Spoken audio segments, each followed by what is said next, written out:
ರಜಾ ದಿನಗಳಲ್ಲಿ ಶಾಲಾ ಮಕ್ಕಳು ಆಟವಾಡೋದು ಅಥವಾ ಮನೆಯಲ್ಲಿ ಪುಸ್ತಕ ಹಿಡಿದು ಅಭ್ಯಾಸ ಮಾಡೋದು ನೋಡಿದ್ದೇವೆ. ಆದ್ರೆ ಈ ಒಂದು ಹಳ್ಳಿಗಳಲ್ಲಿ ಹದಗೆಟ್ಟ ರಸ್ತೆಯನ್ನ ನೋಡಲಾಗದೆ ತುರ್ತಾಗಿ ಕಾಮಗಾರಿ ಮಾಡಲು ಮುಂದಾಗಿದ್ದಾರೆ ವಿದ್ಯಾರ್ಥಿಗಳು. ಅದು ಯಾವ ಗ್ರಾಮ ಅಂತೀರಾ? ಈ ಕುರಿತು ಒಂದು ವರದಿ ಇಲ್ಲಿದೆ ನೋಡಿ.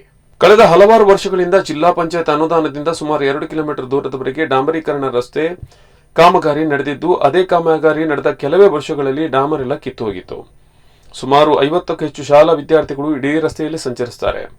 ಕಾಲೇಜುಗಳಿಗೆ ಹೋಗುವಂತ ವಿದ್ಯಾರ್ಥಿಗಳು ಇದರಲ್ಲೇ ಹೋಗ್ತಾರೆ. ಅದೆಷ್ಟೋ ವಿದ್ಯಾರ್ಥಿಗಳು ಶಾಲೆಗೆ ಹೋಗುವಾಗ ಇದೇ ರಸ್ತೆಯ ಹೊಂಡದಲ್ಲಿ ಬಿದ್ದು ಗಾಯಗಳಾದ ಘಟನೆ ನಡೆದಿದೆ. ಈ ರಸ್ತೆ ಇರುವುದು ಉಡುಪಿ ಜಿಲ್ಲೆಯ ಬೈಂದೂರು ತಾಲೂಕಿನ ತಗ್ಗರಸಿ ಗ್ರಾಮದ ಮೂಡನಗದ್ದೆ ಎಂಬ ಹಳ್ಳಿ ಪ್ರದೇಶದಲ್ಲಿ. ಯಾವ ಜನಪ್ರತಿನಿಧಿಗಳು ಸ್ಥಳೀಯರು ಮನವಿ ಸಲ್ಲಿಸಿದರೂ ಕ್ಯಾರೆ ಅನ್ನೋದಿಲ್ಲ.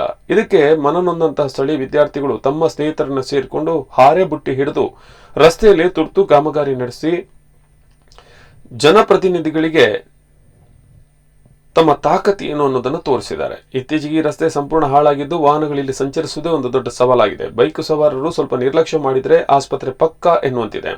ಕ್ಷೇತ್ರದಲ್ಲಿ ಸಾವಿರಾರು ಕೋಟಿ ಅನುದಾನ ಕಾಮಗಾರಿ ನಡೆಸಲಾಗುತ್ತೆ. ಆದರೆ ಜನಪ್ರತಿನಿಧಿಗಳು ಇಂತಹ ಹದಗೆಟ್ಟ ರಸ್ತೆಯ ಬಗ್ಗೆ ಗಮನ ಹರಿಸುವುದು ಒಳ್ಳೆಯದು ಅಂತ ಜನ ಆಡ್ಕೊಳ್ತಾ ಇದ್ದಾರೆ.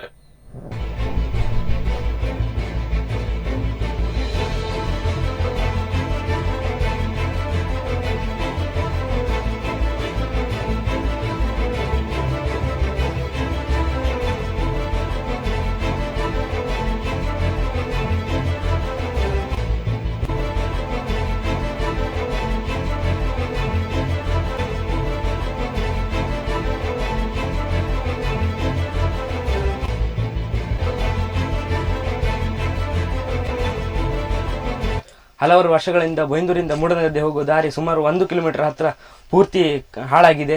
ಅದರಿಂದ ಅದನ್ನು ಜವಾಬ್ದಾರಿ ವಹಿಸೋರು ಯಾರೂ ಇಲ್ಲ. ದಿನದಿಂದ ದಿನಕ್ಕೆ ತುಂಬ ಜನ ಓಡಾಡುತ್ತಾರೆ, ಯಾರೂ ಅದನ್ನು ನೋಡೋದಿಲ್ಲ. ನಾವೇ ವಿದ್ಯಾರ್ಥಿಗಳು ಸೇರಿ ಕಾಲೇಜ್ ಮಕ್ಕಳೆಲ್ಲ ಸೇರಿ ಇಲ್ಲಿ ರೋಡನ್ನು ಕ್ಲೀನ್ ಮಾಡೋಕ್ಕೆ ಬಂದಿದ್ದೀವಿ. ಮೊನ್ನೆ ನಮ್ಮ ಫ್ರೆಂಡ್ ಅಷ್ಟೇ ಬಿದ್ದಿದ್ದಾರೆ, ಅವನು ತುಂಬ ಪೆಟ್ಟಾಗಿದೆ.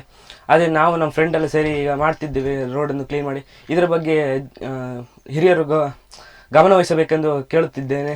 ಬೈಂದೂರಿಂದ ಮೂಡನಗದ್ದೆ ಚಂದಣ ಕೊಲ್ಲೂರು ಹೊಸರೆಯಿಂದ ಕೊಲ್ಲೂರು ಟಚ್ ಆಗೋ ರಸ್ತೆ ತುಂಬಾ ಹದಗೆಟ್ಟಿದೆ. ಇದು ಮೊನ್ನೆ ಹೈಸ್ಕೂಲ್ ಮಕ್ಕಳು ಶಾಲಾ ಕಾಲೇಜ್ ಮಕ್ಕಳೆಲ್ಲ ಇದರಲ್ಲೇ ತಿರ್ತು ಸೈಕಲ್. ಮೊನ್ನೆ ಒಬ್ಬ ಹುಡುಗ ಬಿದ್ದು ಮಕ್ಕಳೆಲ್ಲ ಮನನೊಂದು ಅವರೇ ಇಲ್ಲಲ್ಲ ಇದೆಲ್ಲ ಕ್ಲೀನ್ ಮಾಡಿ ರಿಪೇರಿ ಮಾಡ್ತಾ ಇದ್ರಿ ಇವತ್ತು.